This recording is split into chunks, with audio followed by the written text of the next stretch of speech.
Die Here is my voorspoed, hy sal vir my voorsien, soos 'n pa sorg vir sy kinders, gee hy meer as wat ek ooit sou kon verdien.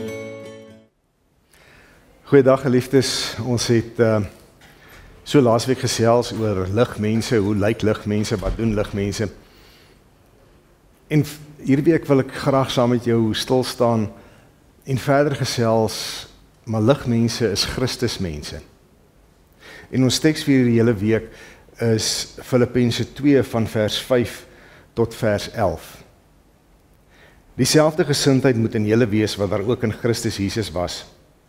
Hy wat in die gestalte van God was, het sy bestaan op godgelyke wyse nie beskou as iets waarna hy moet vasklim nie, maar hy het homself verneder deur die gestalte van 'n slaaf aan te neem en aan mense gelyk te word. En toe hy as mens verskyn het, het hy homself verder verneder. Hy was gehoorsaam tot die dood, ja, die dood aan die kruis.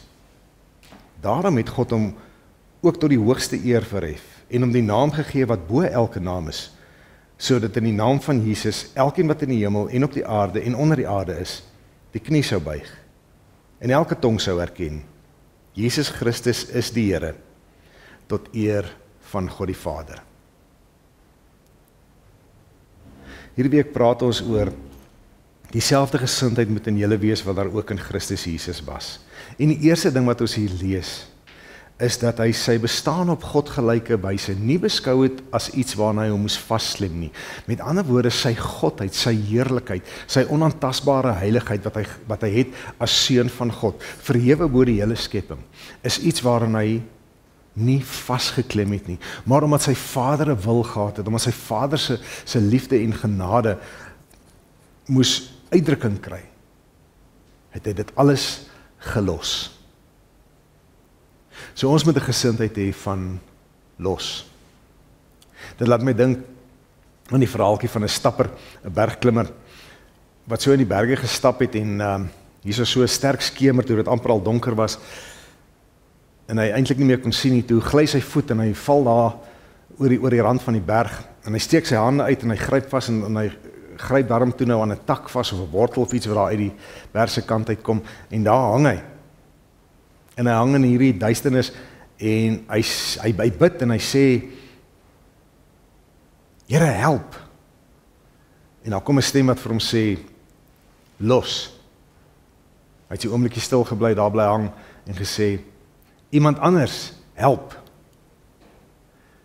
En daar hang hy, die hele nag lank, die volgende oggend half verklein, krampagtig, kyk hy af, en hy sien dat hy 10 centimeter van grond af is, van 'n breë lys op die berg, waar as hy gelos het, sou hy daar geland het.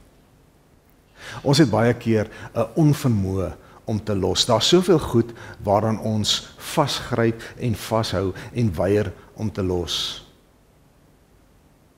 Dit kan baie name hê.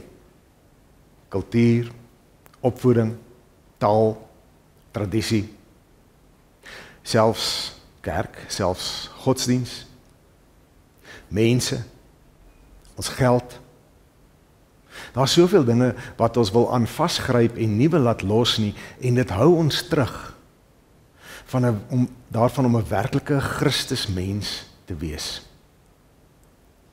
Ons hou krampagtig baie keer vas aan dinge van die verlede, aan onvergewingsgesindheid, aan 'n onvermoë en 'n onwilligheid om versoen te raak met mense. Wanneer ons dieselfde gesindheid as Jesus Christus het, deur te los, dan los ons al daardie goed wat vir ons terughou om die doel van wat God met my en jou lewe het te bereik. En ek wil jou uitnooi om op 'n geloofsavontuur te gaan. Deur die bekende, die veilige te los. En God te vertrou om van jou 'n Christusmens te maak en mag dit regtig vir jou 'n geloofsavontuur wees. Shalom.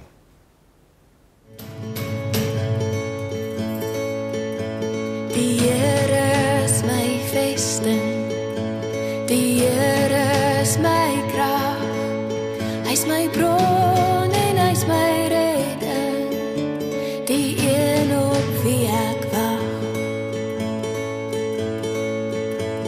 Die Here is my voorspoed, hy sal vir my voorsien, soos 'n pa sorg vir sy kinders, gee hy meer as wat